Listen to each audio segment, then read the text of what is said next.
আমার মামি দেখতে অনেক সুন্দরী ছিলেন, কিন্তু তার সৌন্দর্যের জন্য তার স্বামী তাকে কোনো বিশেষ গুরুত্ব দিত না।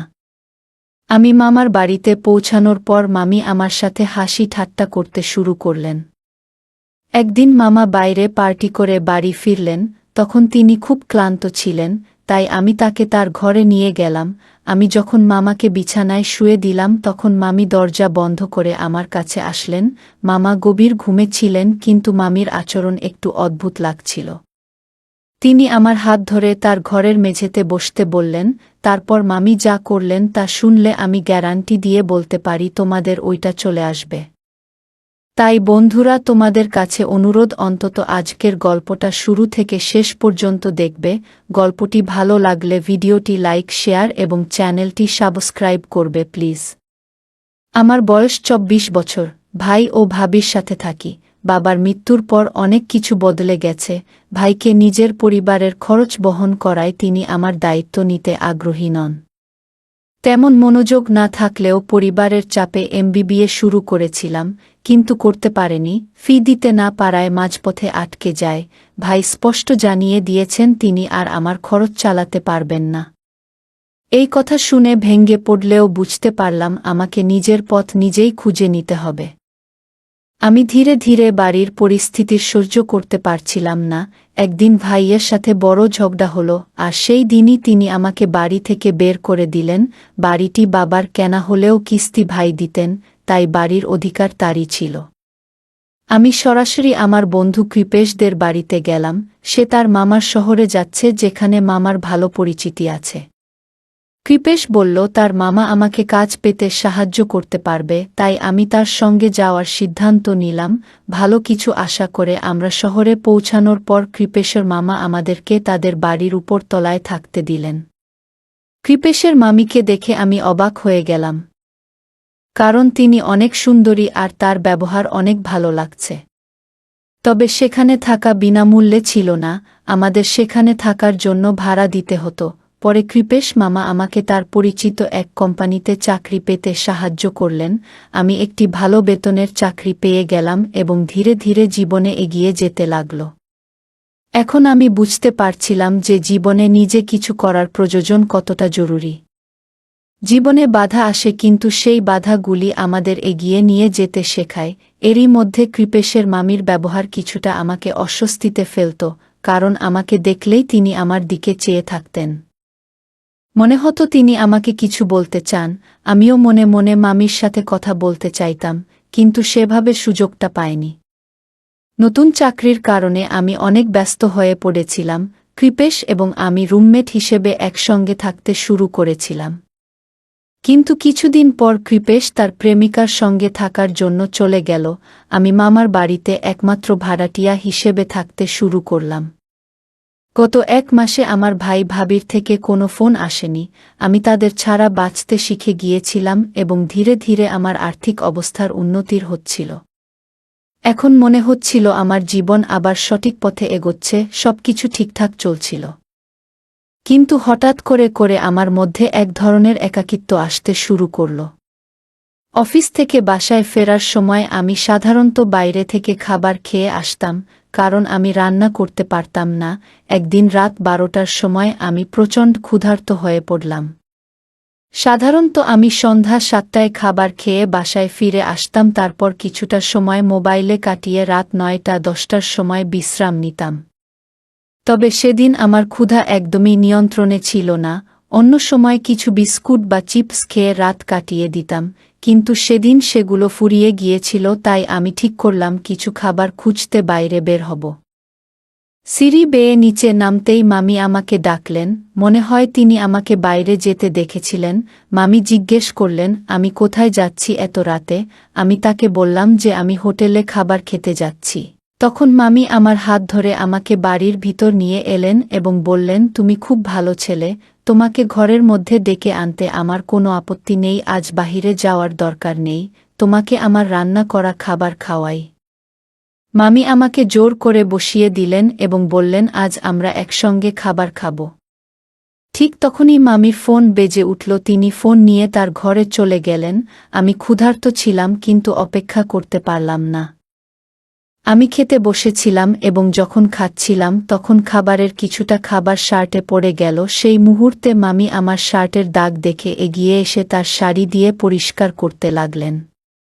মামি খুবই যত্নশীল মানুষ ছিলেন, সব সময় পরিবারের সবার খেয়াল রাখতেন। তবে আমি কিছুটা অপ্রস্তুত হয়ে পড়েছিলাম, কারণ তিনি খুব কাছাকাছি ছিলেন। তার আন্তরিকতা আমার ভালো লাগছিল, কিন্তু আমি ভেতরে ভেতরে লজ্জিত হচ্ছিলাম। ঠিক তখনই মামা ঘরে এলেন এবং মামি দ্রুত আমার কাছ থেকে সরে গেলেন। আমাকে অনেক আনন্দ দিয়েছিল এবং তাদের অতিথি পরায়ণতা আমার খুব ভালো লেগেছিল এবং আমি মামিকে ধন্যবাদ জানিয়ে খাওয়া শেষ করলাম। মামি আমার কথা শুনে কিছুটা খুশি হলেন। মামা এবং মামি আমাকে পরিবারের একজন সদস্যের মতোই দেখতেন। একদিন রাতে মামা আমার ঘরে এলেন, তার হাতে কিছু পানি ছিল। তিনি বললেন, আজ আমরা একটু আড্ডা দিব। আমি মামাকে না করতে পারিনি, তাই একসঙ্গে বসে গল্প শুরু করলাম। মামা মামিকে বরফ আনার জন্য বললেন। কিছুক্ষণ পর মামি আমাদের জন্য বরফ নিয়ে এলেন এবং আমি লক্ষ্য করলাম আমি বেশ অস্বস্তিতে ছিলেন। তার চোখে চিন্তার ছাপ ছিল। মামি ইশারা করলেন যেন আমি বেশি পান না করি। তার পরামর্শ বুঝতে পেরে আমি মামার সঙ্গে বসে থাকলেও নিজের দায়িত্বের কথা ভুলিনি এবং মাত্রাতিরিক্ত পান করিনি। কিছুক্ষণ পর মামা খুব ক্লান্ত হয়ে পড়লেন। আমি তাকে তার ঘরে নিয়ে গেলাম তাকে ঘুমাতে সাহায্য করার পর যখন আমি নিজের ঘরে ফিরছিলাম, মামি আমাকে ধন্যবাদ জানাতে এগিয়ে আসলেন। তিনি শুধু কৃতজ্ঞতা জানালেন না, বরং তাদের পরিবারের প্রতি আমার শ্রদ্ধা ও দায়িত্ববোধ প্রশংসা করলেন। আমি মামিকে জিজ্ঞাসা করলাম, আপনি আমাকে মদ্যপান থেকে বিরত করার চেষ্টা করলেন কেন? আপনি আমার প্রতি এত যত্নশীল কেন? মামি শান্তভাবে বললেন, সুকান্ত, তুমি একজন ভালো ছেলে। তোমার মামা এবং তোমার মধ্যে অনেক পার্থক্য আছে। আমি তোমার ভালো চাই বলেই তোমাকে নিষেধ করেছিলাম। মামি যখন কথা বলছিলেন তার চোখে আমার প্রতীক স্নেহের ঝলক দেখা যাচ্ছিল। এরপর থেকে আমি মামিকে অন্যরকম চোখে দেখতে শুরু করলাম। প্রতিদিন যখন আমি অফিসের জন্য বের হতাম, মাঝে মাঝে মামার চিৎকারের আওয়াজ তাদের ঘর থেকে ভেসে আসত। মামা প্রায় মামির সাথে এভাবেই ঝগড়া করতেন এবং আমি বুঝতে পারতাম তিনি তার স্ত্রীর প্রতি যত্নবান নন। নেশাগ্রস্ত অবস্থায় তিনি মামিকে ফোন করে বরফ আনার জন্য বললেন। মামি এলে মামা তাকে কিছুটা কঠোরভাবে কিছু বলতে শুরু করলেন, যা আমাকে অস্বস্তিতে ফেলল। মামি তখন শান্তভাবে বললেন, এবার থামো, ঘরে চলো। মামা মামিকে তার কথার জন্য ধমকাতে শুরু করলেন। মামি ভীতু হয়ে দ্রুত চলে যেতে লাগলেন। কিছুক্ষণ পরে আমি একটি বড় শব্দ শুনতে পেলাম। বাইরে গিয়ে দেখি মামি সিঁড়ি থেকে পড়ে গেছেন। আমি দ্রুত তার কাছে গিয়ে সাহায্য করলাম এবং তাকে উঠতে সাহায্য করলাম। সেই মুহূর্তে আমি বুঝলাম সম্পর্কের মধ্যে শ্রদ্ধা এবং যত্ন কথাটা জরুরি। মামি সিঁড়ি থেকে পড়ে গিয়ে আহত হয়েছিলেন দেখে আমি তৎক্ষণাৎ তার দিকে দৌড়ে গেলাম। তিনি বেশ আঘাত পেয়েছিলেন এবং নিজে থেকে উঠে দাঁড়াতে পারছিলেন না। আমি তাকে সাহায্য করার জন্য কোনো উপায় খুঁজে না পেয়ে তাকে সাবধানে কোলে তুলে তার ঘরে নিয়ে গেলাম। সেই মুহূর্তে মামি খুব কষ্ট পাচ্ছিলেন এবং তার চোখে জল চলে এসেছিল। আমি তাকে বিছানায় বসিয়ে দিলাম এবং তার চোখের জল মুছে দিলাম। তার হাঁটুর উপর অনেক আঘাত লেগেছিল, তাই আমি সেখানে মলম লাগাতে শুরু করলাম। আমার উদ্দেশ্য ছিল কেবল তার আঘাত ছাড়ানোর, কিন্তু মামি আমাকে অন্যভাবে দেখছিলেন। আমি বুঝতে পারলাম যে তিনি আমাকে কৃতজ্ঞতা দৃষ্টিতে দেখছিলেন। তার চোখে ছিল এক ধরনের স্নেহ। পরিস্থিতি কিছুটা অস্বস্তিকর হয়ে উঠেছিল। অন্য কিছু বিষয়ে কথা বলতে শুরু করলাম যেন পরিবেশ স্বাভাবিক থাকে। এই সময় আমার নজর ঘরের এক কোণায় থাকা একটি পুরনো মোবাইলের উপর পড়ল। সেটি একটি খুব সাধারণ মোবাইল ছিল। আমি সেটি তুলে মামিকে জিজ্ঞাসা করলাম, এটা কার মোবাইল? এত পুরনো ফোন এখনো কেন এখানে রাখা আছে? মামি মুচকি হেসে বললেন, এটা আমার মোবাইল। মামিকে এত সাধারণ একটি মোবাইল ব্যবহার করতে দেখে আমি কিছুটা অবাক হলাম। তখন আমি বললাম, আপনি কেন এত পুরনো ফোন ব্যবহার করছেন?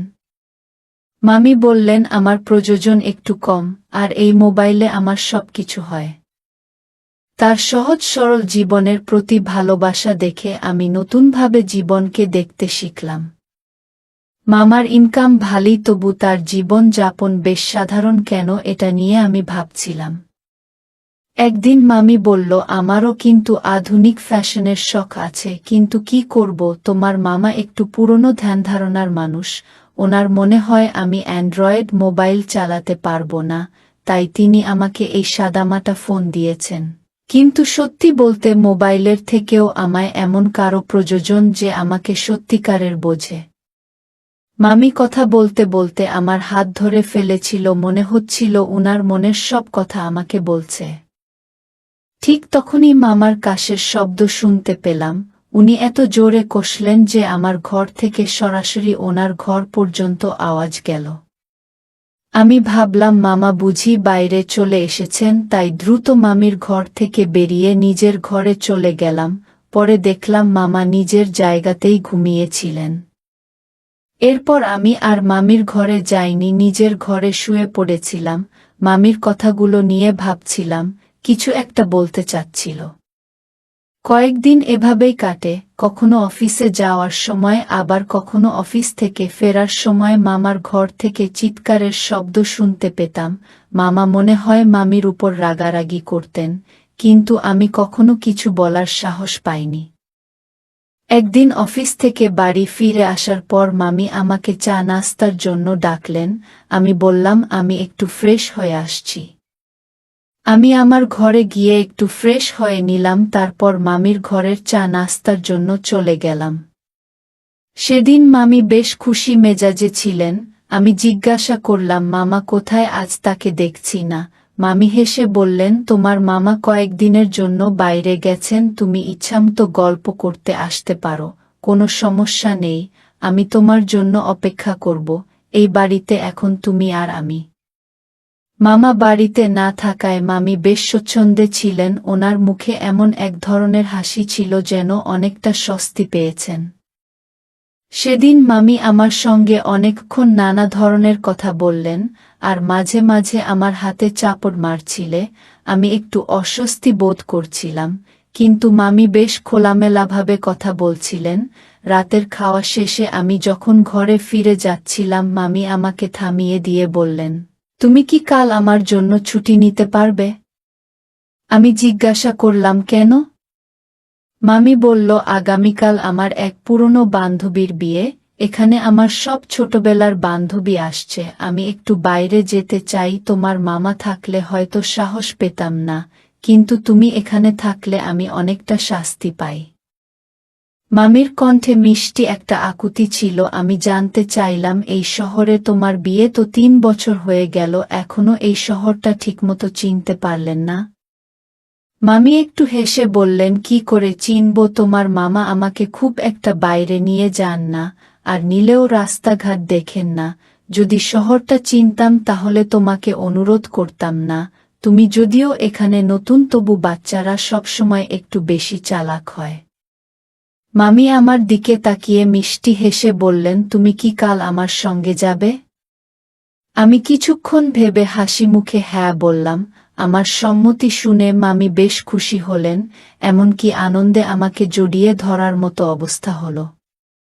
পরের দিন আমি মামির জন্য ছুটি নিলাম। সেদিন মামি শাড়ি না পরে সুন্দর এক পোশাক পরে এসেছিলেন।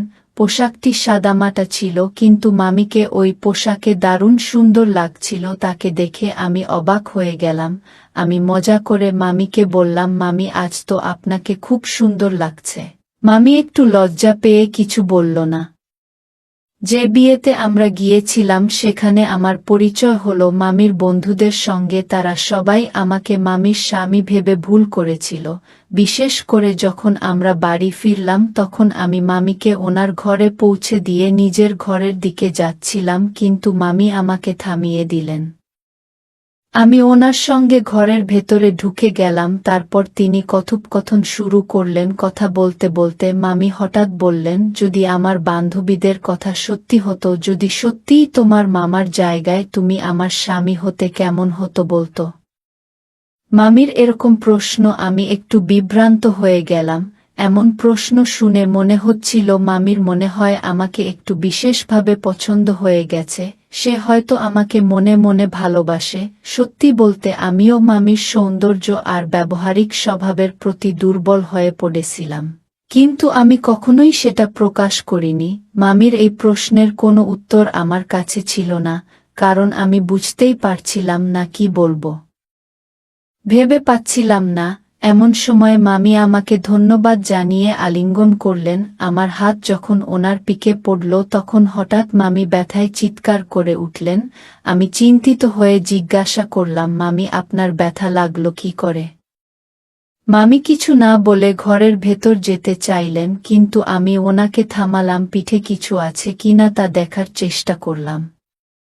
তখন আমি লক্ষ্য করলাম উনার পিঠে কিছু দাগ দেখা যাচ্ছে। দাগ দেখে আমি বুঝতে পারলাম নিশ্চয়ই মামা আর মামির মাঝে কোনো ঝামেলা হয়েছে, মামা তাকে অনেক মেরেছে। মামি কিছু বলতে চাইলেন না, কিন্তু উনার চোখে জল ছিল। আমি বললাম, আপনাকে কাঁদতে হবে না। যদি আমাকে বন্ধু মনে করেন তাহলে আমার সঙ্গে মন খুলে কথা বলতে পারেন। আপনি চাইলে আমি মামার সঙ্গে কথা বলতেও রাজি আছি। কিন্তু মামি আমাকে মামার সঙ্গে কথা বলতে নিষেধ করলেন। ওনার কষ্ট আমি সহ্য করতে পারছিলাম না, তাই আমি বললাম, আপনি যদি আমার সঙ্গে কথা বলতে না চান তাহলে এখানে থাকাটা আমার কোনো অর্থ বহন করবে না। মামি যেন আমাকে ছেড়ে যেতে দিতে চাইছিলেন না। হঠাৎ তিনি আমাকে শক্ত করে ধরে ফেললেন। আমি ওনাকে শান্ত করে ওনার ঘরে নিয়ে গেলাম এবং পাশে বসলাম। আমি মামিকে স্মরণ করিয়ে দিলাম, সেদিন আপনি কিছু বলছিলেন, কিন্তু মামার কাশির জন্য আমি যেতে বাধ্য হয়েছিলাম। আপনি বলেছিলেন আপনার এমন একজনের প্রয়োজন যিনি আপনাকে বুঝতে পারবে। মামি আর মামাকে বহুবার ঝগড়া করতে শুনেছি। আপনি কি মামার সঙ্গে সুখে আছেন? মামি বিষণ্ণ মুখে বললেন, আমি একদমই সুখী নাই। এটা সত্যি তোমার মামা সব সময় আমার উপর নিয়ন্ত্রণ করতে চান। ওনার মনে হয় আমাকে একটু স্বাধীনতা দিলে আমি কিছু ভুল করে বসব। 3 বছর হলো আমাদের বিয়ে হয়েছে, কিন্তু ওনার আমার প্রতি কোনো বিশ্বাস নেই। সন্দেহের কারণে উনি আমাকে শুধু একটা সাধারণ মোবাইল দিয়েছেন, আমাকে কোনো সামাজিক যোগাযোগ মাধ্যম ব্যবহার করতে দেন না। গত 3 বছর ধরে আমি এভাবে ধুকে ধুকে বেঁচে আছি। তোমার মামা কখনো উপরের ঘরটা ভাড়ায় দেওয়ার কথা ভাবেননি, কিন্তু কি কৃপেশের কারণে তিনি শেষমেশ সেটি ভাড়া দিয়েছিলেন। তুমি যখনই আমার সঙ্গে কথা বলো তোমার কথায় আমি একটা আলাদা ধরনের আপাতত অনুভব করি। তুমি যখন আমার জন্য চিন্তা করো তখন মনে হয় তুমি আমার জন্য সব। মামি আবেগের স্রোতে ভেসে সব কথা আমাকে বলে যাচ্ছিলেন। কথার মাঝেই তিনি আমার খুব কাছে চলে এলেন এবং আমার হাত ধরে বললেন, সুকান্ত, আমার এই আঘাত ঠিক করার জন্য তুমি কি একটু ব্যথার মলম মালিশ করে দেবে? আমি চুপচাপ মামির পিঠে মালিশ করতে শুরু করলাম। তারপর থেকে মামির আচরণ আস্তে আস্তে বদলাতে লাগল। হঠাৎ করে আমার দিকে খুব কাছাকাছি এলেন এবং আমাকে আলিঙ্গন করলেন। সেদিন রাতে আমাদের মধ্যে দূরত্ব কমে গিয়েছিল এবং আমরা একে অপরের কাছে আসতে শুরু করলাম, তবে কেউই সম্পর্কের সীমা বা অন্য কোনো বিষয় নিয়ে ভাবছিলাম না। পরদিন সকালে ঘুম ভাঙতেই মামি আমাকে দেখে খুব চিন্তিত হয়ে গেলেন। তিনি যেন রাতের ঘটনা নিয়ে দুশ্চিন্তায় পড়ে গেলেন। উনি বলতে লাগলেন, এটা কি হলো, কেন এমন হলো? আমি ভুল করেছি, আমার স্বামী আমাকে ক্ষমা করবে না। তারপর মামি বললেন, আমি তো গর্ভবতী, আমার স্বামীর সন্তান আমার গর্ভে, অথচ আমি অন্য একজনের সঙ্গে এমন করলাম। মামির গর্ভাবস্থার ব্যাপারে আমি কিছুই জানতাম না। হয়তো সেদিন রাতে আবেগের বশে তিনি এমনটা করে ফেলেছিলেন। আমি শান্তভাবে তাকে বোঝানোর চেষ্টা করলাম এবং বললাম, মামি, আমি আপনাকে এবং এই বাচ্চাকে আপন করতে প্রস্তুত। কিন্তু মামি আমাকে দূরে ঠেলে দিয়ে বললেন, না, তুমি যতই বোঝাও আমি তোমার হতে পারবো না, কারণ আমার গর্ভে আমার স্বামীর সন্তান। আমি তখন বললাম, আপনি তো গত 3 বছর ধরে এভাবে কষ্টে দিন কাটাচ্ছেন। বাচ্চাটি জন্মের পর কি আপনি এভাবে দিন কাটিয়ে দিতে চান? এই সন্তানকে একা মানুষ করতে পারবে? তুমি কি একা মা হতে রাজি আছো? আমার কথা শুনে মামি বিস্মিত হয়ে আমার দিকে তাকালেন, তারপর বললেন, তুমি এমন কেন বলছো? আমার স্বামী তো কয়েকদিনের মধ্যেই বাড়ি ফিরবেন, এটা শুনে খুব খুশি হবেন। আমি তখন বললাম, মামি, আমার আপনার সঙ্গে একটা সত্যি কথা শেয়ার করতে হবে। আপনার স্বামী আর কখনোই আপনার কাছে ফিরবেন না। তিনি তার প্রেমিকার সঙ্গে চিরতরে চলে গেছেন। আপনার স্বামীর অন্য কারো সঙ্গে সম্পর্ক আছে, হয়তো আপনি সেটাই জানেন না। আমার কথা শুনে মামি কাঁদতে লাগলেন। তিনি বললেন, তুমি আমার স্বামীর সম্পর্কে এত কিছু কিভাবে জানলে? আমি তাদের কিছু মেসেজ দেখেছিলাম, কিন্তু ভেবেছিলাম তিনি সব কিছু ছেড়ে দেবেন। তবে যে তিনি আপনাকে ছেড়ে চলে যাবেন তা আমি কখনোই ভাবিনি। তখন আমি বললাম, মামি, আমি মামার ফোনে ওনার এবং ওনার প্রেমিকার সব মেসেজ ও কল দেখেছি, কিন্তু আপনাকে কিছু বলতে আমার সাহস হয়নি। আমি চাইনি যে আপনি কোনো কষ্ট পান, তবে আমি চাইছিলাম আপনি এই বিষাক্ত সম্পর্ক থেকে মুক্তি পান। তাই কিছু বলিনি। আপনি যে লোকটির সঙ্গে এত বছর ধরে আছেন তিনি আপনার যোগ্য নন। তিনি আপনাকে শুধু প্রয়োজন মতো ব্যবহার করেছে। যখনই তার ইচ্ছা হয় তখনই আপনার কাছে আসেন, আর বাকি সময় আপনাকে শুধু কাজের লোকের মতো ব্যবহার করেন। এই কথা শুনে মামি আমার কাছে এসে কাঁদতে লাগলেন।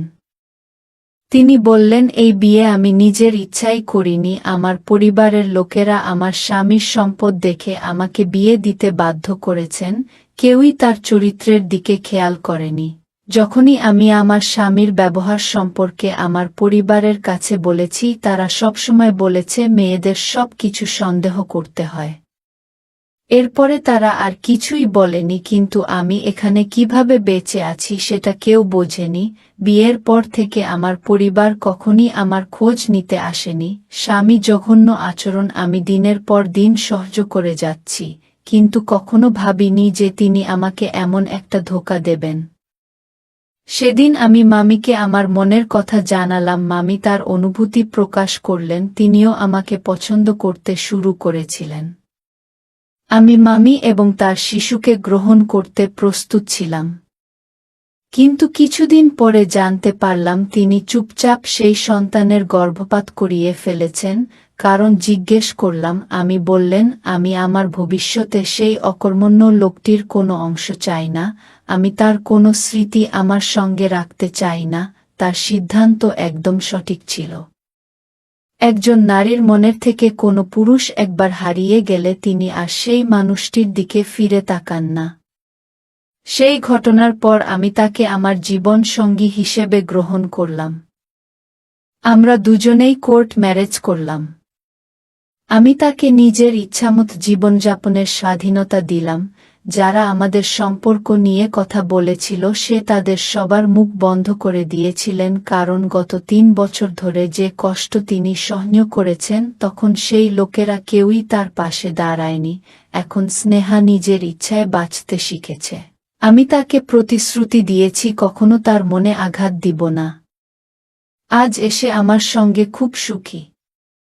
তার চাকরি করার ইচ্ছা ছিল এবং সেটিও এখন পূরণ হয়েছে। আজ সে একটি ভালো কোম্পানিতে চাকরি করছে। বন্ধুরা, সম্পর্কের মধ্যে দুজনেরই ব্যক্তিগত স্বাধীনতা থাকা উচিত। যারা সব সময় সন্দেহ করে তাদের নিজস্ব সমস্যায় ডুবে থাকে এমন মানুষদের বিয়ে করে অন্য কারো জীবন নষ্ট করা উচিত নয়। গল্পটা কেমন লাগলো জানাতে ভুলবে না। আরও এমন মজার মজার রোমান্টিক গল্প শুনতে চাইলে ভিডিওটি লাইক, শেয়ার এবং এই চ্যানেলটি সাবস্ক্রাইব করুন এবং বেল আইকনটি ক্লিক করতে ভুলবে না। ধন্যবাদ তোমাদের।